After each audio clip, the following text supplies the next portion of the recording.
મહાશિવરાત્રી પર્વ નિમિત્તે વડોદરા શહેરના વાઘોડિયા રોડ પર આવેલ રેવા પાર્ક સોસાયટીમાં આવેલ મોટનાથ મહાદેવ મંદિરમાં વિવિધ કાર્યક્રમોનું આયોજન કરવામાં આવ્યું।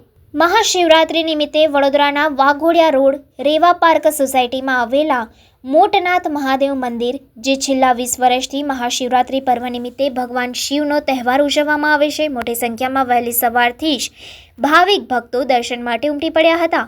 ઊંટનાથ મહાદેવ મંદિર ખાતે દિવસથી રાત્રિ દરમિયાન વિવિધ કાર્યક્રમોનું આયોજન કરવામાં આવ્યું છે। સાથે સાથે ભગવાન શિવના વિવિધ ડેકોરેશનનો શણગાર પણ કરવામાં આવશે, જેથી કરીને મંદિરના પૂજારીએ ભાવિક ભક્તોને દર્શન માટે આમંત્રિત કર્યા છે। Reva park Waghodia road Vidyavihar society Motnath Mahadev એનું આપણે આમંત્રણ છે। ભગવાનની ભાવિ ભક્તોની સવારથી 4 વાગ્યાથી એટલી બધી ભીડ હતી।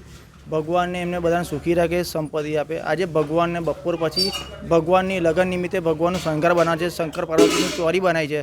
એ થીમ પ્રમાણે ભગવાન હાઇડ્રોલિકથી ગોલ ફરશે।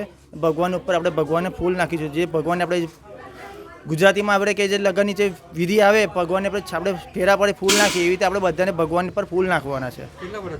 20 વર્ષ જૂનું છે। આજે ભગવાન શિવનો પર્વ તહેવાર છે, જે મહાશિવરાત્રિ તરીકે ઉજવાય છે।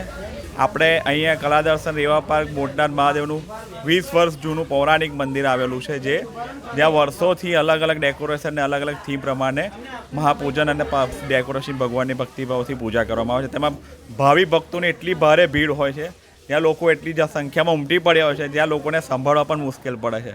અને તેમાં દાદાના દર્શન બી કરવા બહુ જ અગત્ય જરૂર છે કે મહાશિવરાત્રિના દિવસે દર્શન કરવાથી પ્રભુ જલ્દી પ્રસન્ન થાય છે। તેમજ આજના દિવસે કલા દર્શન રેવા પાર્ક પાસે આપણે રાસનોલ ગામથી, આણંદ જિલ્લાનું રાસનોલ ગામથી એક સારું એવું ફેમસ ભજન રાખવામાં આવેલું છે।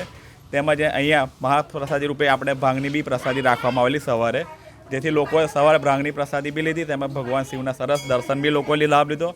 તેમજ બપોરે 1 વાગ્યાથી 5 વાગ્યા સુધી ભગવાનનું ડેકોરેશનનો શણગારની તૈયારી થાય છે। સાંજે 6 વાગ્યાથી દર્શન સ્ટાર્ટ થશે। રાતના 10 વાગ્યા સુધી દર્શનનો લાભ લેવા તમામ ભાવિ ભક્તોને આમંત્રણ છે।